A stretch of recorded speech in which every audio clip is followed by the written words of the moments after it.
સાંભળો છો, હું બાજુમાં જઈને આવું છું. નથી જવાનું. નથી જવાનું કેમ? કેમ કે મેં કીધું છે. એકવાર કીધું ને એટલે ફાઇનલ, બરાબર? 10 વાર નહીં કહું. નહીં જવાનું એટલે નહીં જવાનું. આવું અવારવારમાં મોબાઈલ લઈને બેસી જઈશું. ભૂખ લાગી છે યાર, ખાવા બાવાનું બનાવી જાઓ. અરે એ જ જોઉં છું જમવાનું. આજે જમવા બનાવવાનું બિલકુલ મન નથી, તો ઓનલાઈન ઓર્ડર કરી દઉં છું. બરાબર. આજે છે ને ખર્ચો કરવાનું મારું કોઈ મન નથી. ફટાફટ ઊભી થઈને ખાવાનું બનાય. કેમ? કેમ કે મેં કીધું છે. સાંભળો છો, મારી ફ્રેન્ડ પ્રીતિનો મેસેજ આવ્યો છે કે મોલમાં સેલ આવ્યો છે, તો તમે મને લઈ જશો? સેલ આવ્યો હોય તો આવા દે, બરાબર? પણ તારે ક્યાંય જવાનું નથી, અહીંયા જ બેસી રહેવાનું છે. કેમ? હું કેમ નથી જઈ શકતી? કેમ કે મેં કીધું છે.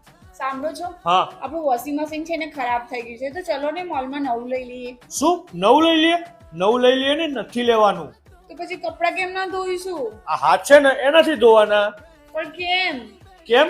કેમ કે મેં કીધું છે, બરાબર? નથી જવાનું કેમ કે મેં કીધું છે.